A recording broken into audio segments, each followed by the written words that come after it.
E era uma outra coisa, né? Porque a galera explica pra galera como é que era a TV Fla, porque Questão hoje... de estrutura, né? A estrutura do Estrutura, vamos dizer assim, a questão até do próprio YouTube na época, não é como é agora. Agora é um negócio... Tudo A gente não difundido, usava o YouTube na época, né? A gente usava, por exemplo, a gente... Que na verdade não fazia pro YouTube. O YouTube acho que o pessoal botava os cortes, É. assim, né? Tipo, uma parada Não assim. fazia, a galera colocava os cortes. E a Flá TV naquela época era assim, a gente fazia... O Premiere, né? A Globosat fazia um programa que ela usava como pré-jogo. Então tinha jogo do Flamengo no Premiere sábado, domingo. Aí colocava o programa Flá TV no ar antes do jogo, né? A gente fazia um programa. E aí, ao longo da semana, a gente produzia esse programa, né? Produzia, gravava e editava, fechava o programa para poder colocar no ar no Premiere. E ele reprisava também no Sport TV, né? Então, era um programa Flá TV. Só que, como a rede social começou a surgir forte e tal, a gente também usava esses conteúdos, né, nas redes, especialmente na época Facebook. Mas era assim, a gente fechava durante a semana um programa para ir ao ar na Globosat. E saiu de lá porque você... Porque na época também tinha aquela coisa que não apareciam, né? Tipo, não tinha uma cara... Não, a gente aparecia até. A gente até aparecia, principalmente quando fazia a cabeça do programa. Algumas reportagens a gente aparecia. Outras não, mas a gente aparecia até mais do que outras TVs clubes, né? Então, foi fim de ciclo mesmo. Eu já tinha feito tudo que eu tinha que fazer no Flamengo. Já tinha vivido tudo que eu imaginava viver de dentro. Clube é muito difícil você crescer, assim, nessa área, né? É muito difícil você crescer. E eu estava muito dentro ali do Flamengo. Tinha um acesso bem legal. A gente vivia ali no dia a dia do futebol. Tinha um acesso muito bacana que a gente foi conquistando ao longo do tempo. Porque na época que eu cheguei lá, eles deixavam, por exemplo, a gente do lado de fora, antes do treino, igual a imprensa normal. Não tratavam a gente como como TV Flá, tratava a gente como imprensa normal. E isso a gente foi conquistando pouco a pouco, né? E aí depois já vivia lá dentro do CT o tempo inteiro. Mas no início foi assim.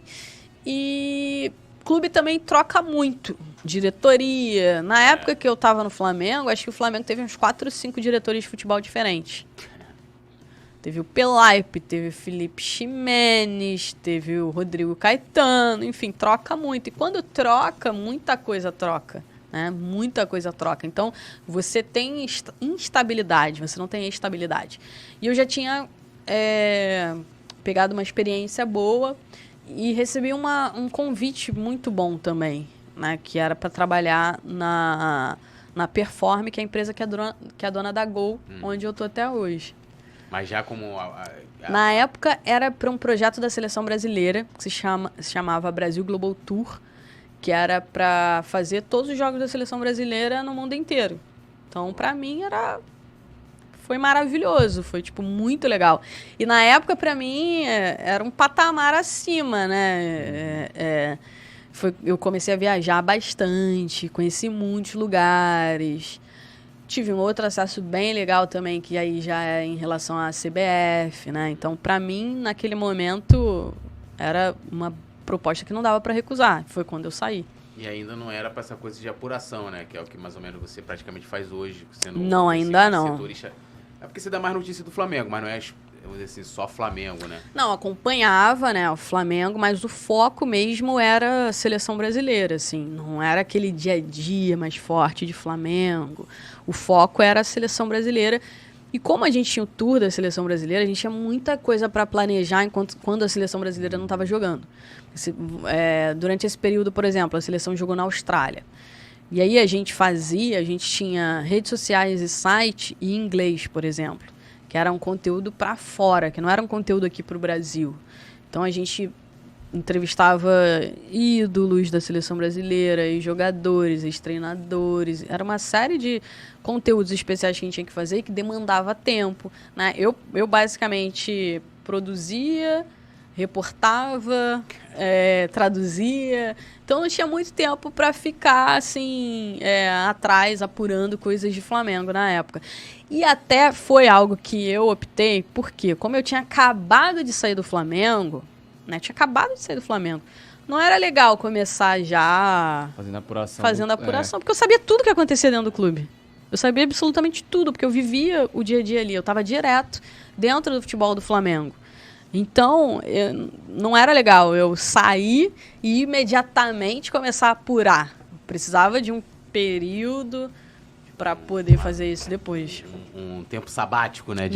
Sabático de Flamengo, porque, de fato, eu sabia tudo que estava acontecendo ali dentro. Eu sabia tudo e mais um pouco. Então, não era nem ético, né, cair já diretamente para apuração. E aí tem o lance da apuração, né? Que, assim... hoje eu vejo que muitos torcedores têm você como referência, né, como, né, o Léo colocou, não só referência como a galera que trabalha, que está começando, mas também para o torcedor de ver a informação ali, né, e aí depois, até como mulher, né, falando como mulher também, depois vem, né, tem Isabelle, tem Letícia e uma galera. E como é que começa esse trabalho de apuração, de ficar ali buscando informação e tal, e contratação? Como é que é esse trabalho seu no dia a dia? A apuração demanda um pouquinho de tempo, porque a apuração é muito relacionamento, né? Você precisa ter um relacionamento, saber os caminhos, saber quem são as pessoas que você tem que procurar. E ter relacionamento com essas pessoas, porque ninguém vai chegar pra mim e vai abrir alguma coisa comigo porque eu sou bonita, eu sou feia, eu sou legal, eu sou chata. Sim. Isso não vai acontecer. Ela é legal, eu vou abrir aqui uma coisa pra ela. Não é assim. Essa pessoa, ela precisa me conhecer, né? Ela precisa ter uma referência do meu trabalho, ela precisa ter uma certa confiança em mim. Às vezes, vou falar aquilo ali pra ela, vai falar que eu falei pra alguém, e nem tudo é publicável, né? Nem tudo é publicável, muita coisa não publico. Vou chegar no Túlio, Túlio, tu brigou com a sua esposa hoje? Do nada, nunca me viu na vida. Aí, não, briguei, pô, a gente tá... lógico, claro. Exatamente. Então demanda um certo tempo, né, e relacionamento. Foi algo que eu consegui construir no tempo que eu tive no Flamengo, que eu conheci muita gente. Foi muito importante estar do outro lado, porque eu conheci muita gente, pessoas que hoje não estão mais no clube, que trabalham em outros clubes, mas aí você já consegue ter uma agenda de contatos, né? E aí você vai trabalhando para ir ampliando essa agenda. E fora isso, é ficar muito ligado no que acontece. Eu lembro uma vez, quando eu estava no lance, né? Época de mercado da bola. E eu nunca esqueço disso. Foi uma coisa que eu falei assim, gente, isso é um absurdo. Foi assim, época de mercado da bola. E aí a gente tinha que fechar uma capa. E não tinha notícia, assim, não tinha. Aí meu chefe, na época, virou e falou assim... Pra mim e pro outro rapaz que era estagiário e trabalhava comigo na época. Virou pra gente e falou assim, faz o seguinte, pensa aí, vamos lá. O Flamengo tá precisando de quê pra contratar? O Flamengo tá precisando disso. Quem que tá livre aí no mercado? Porque o Flamengo na época não tinha condições, né, de fazer investimento. Quem que tá livre aí no mercado, não sei o quê? Tem tal. Então bota aí que o Flamengo tá interessado nesses jogadores aí. Aí eu... Do nada. E assim, imagina, meu primeiro emprego, eu falei assim, mas é assim? E eu ficava olhando aquelas capas do lance quando eu era mais nova, né? Eu olhava assim, Flamengo... Riquelme. Batistuta. Aí tu comprava... Kleber Gladiador, que toda janela era Kleber Gladiador no Flamengo. Diego também, e eu já ficava naquela expectativa, né? Nem falei pra qual time é que eu torço, mas já dá pra perceber, né? Eu ficava assim, naquela expectativa, no final não vinha ninguém desses caras. Nilmar, eu lembro, aí depois fizeram aquela música Depois fizeram a música até pro pro próprio Obina, que cantavam, antes de cantar que ele era melhor que o Eto'o, cantavam que ele era melhor que o Nilmar. Essa galera não vai lembrar muito, mas cantavam isso. Rapidinho, vou te interromper, porque a gente vai ter que liberar o Léo. O Léo vai ter que ir pro aeroporto receber. Hablar com Ross. Vai hablar com Ross. Sabe que se você tiver alguma dúvida em espanhol, você pode falar com a Raíza. Não, isso aí com certeza. É a Raíza. E né? depois já fala já antecipa pro pessoal que vai estar ao vivo. Não, a gente vai estar ao vivo também. Mas que a Raíssa vai explicar de onde vem esse habla dela. Claro. E de onde vem essa paixão pelo Alianza Lima. Com certeza. É o futebol peruano. Alianza Lima. É o futebol. É o futebol. Alianza Lima é meu time. Eu falo pra todo mundo. Hoje é meu time, Alianza Lima. Alô, nação do Mengão. Esse é o Coluna do Fla. Seja bem-vindo. Se inscreva no canal, não esqueça de deixar o seu like, pega o link, compartilha pra geral, comente bastante, queremos te ouvir. Aqui você tem a melhor transmissão dos jogos do Flamengo na internet. O Coluna é brabo e tem o Podfla, o podcast da nação.